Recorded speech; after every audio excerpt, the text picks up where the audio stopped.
क्या सिस्टम है? प्रेत कटेगा है संकल्प आपके परमाणु, आपका प्रेत कट गया, मलिनता रह गई, संकल्प रह गया, ये आपके प्रेत के परमाणु हैं, आपके खुद के परमाणु। आप चले जाते हैं 100 साल तक लोग आपको याद करते रहते हैं, आपके परमाणु घूमते हैं भाई, आपकी ऊर्जाएं घूमती हैं, आपकी तरंगे हैं मौजूद आज भी घरों में। आपने देखा होगा कि हनुमान जी दिख नहीं रहे हैं, रहे भी नहीं, युग भी खत्म हो गया हनुमान जी का, लेकिन क्या हुआ, आज आप याद करते हैं तो फौरन तरंगे चली जाती हैं। क्यों आती है? क्योंकि ये भगवान की सत्ता है और हमारी भी सत्ता उस ईश्वर की ही सत्ता है, हमारे अंदर भी उतना ही तेज है, हम भी उसके तेज से प्रकट हुए हैं, है ना। तो उसके तेज में हम सम्मिलित होंगे वापिस जाके, लेकिन उस तेज में जो मलिनता आई है वो हम प्रेत योनि में धकेल देती है, वो है हमारा काम, क्रोध, मद, लोभ, मोह। अब नवग्रह की तरंगे इनसे भी ज्यादा सूक्ष्म होंगी। राहु आ गया, मैंने बताया, विक्षिप्त, बाबा जी बंद कर लो, विक्षिप्त चित्त हो जाता है आपका, ठीक है, बुद्धि खराब हो जाती है, आप हो सकता है अपनी पत्नी सामने खड़ी हो ना पहचान पाए। ये राहु के आने का प्रविष्टि है, और घुसेगा कहां से? यहां से सीधे मस्तिष्क से प्रहार कर देगा, यहां से घुस जाएगा सीधा। शनिदेव की आप पे जो है ना ढैया 7.5 महादशा आ गई, कहां से? सीधा पेट में प्रहार करेगी। क्यों? क्योंकि उसका वजूद ही वहां है, ठीक है, वो आपकी जठराग्नि का स्वामी है। और अच्छा होगा तो आपकी जठराग्नि तीव्र होगी, खाने के लिए नए नए व्यंजन मिलेंगे और आपका पाचन ठीक रहेगा। और बुरा होगा तो क्या होगा? पाचन के कारण कई अन्य बीमारियां हो जाएंगी, लीवर खराब होगा, डैमेज हो जाएगा, और बृहस्पति खराब होगा, उसकी तरंगे सीधी कहाँ आएंगी? हृदय पे आएंगी, आपके खून का, ब्लड का, रक्त का संचार ठीक से नहीं होगा। शुक्र होगा तो क्या होगा? आपके हृदय की गति को प्रभावित करेगा, पल्सिस को प्रभावित करेगा। इस तरह से जो नवग्रह हैं ये और भी सूक्ष्म तरंगों के साथ होते हैं, जो हमें और नव बीमारियां प्रदान करें। वैसे हमारे पास सारी चीजें हैं पहले से ही मौजूद। भगवान कृष्ण हरिवंश पुराण में ज्वर नाम के एक राक्षस को वरदान देते हैं कि आप कलयुग में भी रहोगे।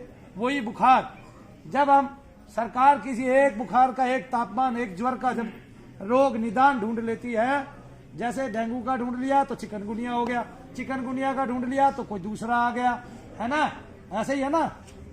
लेकिन उसकी सत्ता मौजूद रहेगी, भगवान का वरदान है उसको। तो लेकिन हमें प्रयास छोड़ना चाहिए, नहीं छोड़ना चाहिए, है ना। वही बात आ रही भगवान के धर्म और अधर्म के विषय में। भगवान क्या चाहते हैं? धर्म और अधर्म ऐसे रहे तो वो एक समान भी हो जाते हैं। कभी पलड़ा ऊपर हो जाता है, कभी नीचे हो जाता है, कभी कम हो जाता है, कभी बहुत कम हो जाता है, कभी धार्मिक केवल एक ही हो जाता है पृथ्वी में, लेकिन वो फिर बहुत सारे पैदा कर देता है। ऐसे ही धर्म की सत्ता मौजूद होती है। आज एक धर्म चला, कल को दूसरा धर्म, परसों कोई एक ऐसा व्यक्तित्व आएगा, ऐसी महान आत्मा आएगी, वो अपना एक अलग धर्म बना देगा और उसके पीछे लोग अपने आप जुटते चले जाएंगे। साईं बाबा ने कब कहा? साईं बाबा ने कब कहा मुझे लेके जो है ना अलग अलग कुछ चीजें की जाए? बस उनका एक मत था कि सबका मालिक, इन्होंने मालिक किसी और कोई कहा है ना, सबने मालिक किसी और कोई कहा है। केवल भगवान कृष्ण की गीता ऐसी है जिसमें वो स्वयं कहते हैं कि मैं ही सर्वे सर्वा हूँ, मैं ही सब कुछ हूँ, ये मेरा विराट रूप देख, ये मेरा विश्व रूप देख, ये मेरी सत्ता देख, देख तू जिनको देख रहा है ये सारे मेरे मुख में चूर्ण की तरह पिसे हुए हैं और उनका रक्त ऐसे टपक रहा है, बह रहा है ना। भगवान इतना विराट स्वरूप दिखा देते हैं।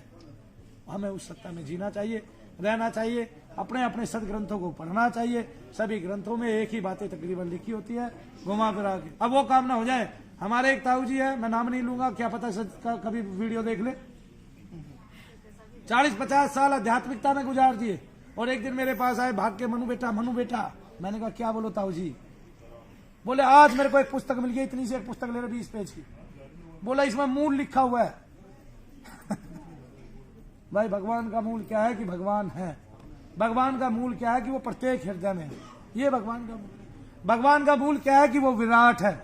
भगवान का मूल क्या है? कि वो सबसे ज्यादा सूक्ष्म है ना। मैंने एक कविता लिखी थी बहुत पहले, सूक्ष्म और स्थूल के ऊपर, है ना। उसमें मैंने लिखा था कि वैज्ञानिकों ने मुझे बहुत ज्यादा परेशान कर दिया है। वो कविता थी, कविता अलग लहजे में थी, लेकिन मैं ऐसे बताऊंगा कि उन्होंने जब से ये ज्ञात कर दिया, ये खोज कर दिया है कि हमारे पास और भी सूक्ष्म तरंग, और भी सूक्ष्म जीव रहते हैं, तो ऐसे लगता है पृथ्वी पे एक कदम जब धर रखता हूं तो पता नहीं कितने जीवों का मैंने हृदय चीर दिया है, फाड़ दिया है ना। कितनी बड़ी बात है। बोलो सच्चे शनिदेव साबिर सबसे अच्छे, सबसे अच्छा क्यों कहा? सबसे अच्छा यूं कहा कि ज्ञान प्लस भूत से उद्धार, नेगेटिविटी से, नकारात्मक ऊर्जा से उद्धार। ठीक है ना? और ज्ञान मार्ग मैंने क्यों नहीं चुना? सबसे पहले भक्ति मिली, फिर ज्ञान मिला। ज्ञान मार्ग क्यों नहीं चुना? इसके बाद देख लीजिए कि आज आप लोग मुझे सुन पा रहे हैं, लेकिन ये ज्ञान की सत्ता ऐसी है, एक भी व्यक्ति, एक भी छोटा बच्चा जिसको मामूली सा भी ज्ञान नहीं हो, जिसका बुद्धि तत्व वहां तक पहुंचा हुआ नहीं हो, वो भी आपको तर्क कर सकता है, तर्क के माध्यम से लुटा सकता है। तो इसलिए ज्ञान मार्ग में भगवान वैसे ही, खोट नहीं कह रहा मैं, खोट पार उससे ही उतरा जाएगा ज्ञान से। अंत में भक्ति आएगी, लेकिन वो ज्ञान केवल आपके अपने लिए होगा। आप जान पाओगे भगवान को, आप मान पाओगे, उसकी सत्ता स्वीकार कर पाओगे। वो मूल ज्ञान जब ऊपर जाएगा तब आपको लाभ ही लाभ होगा। बोलो जय शनिदेव। जय शनिदेव।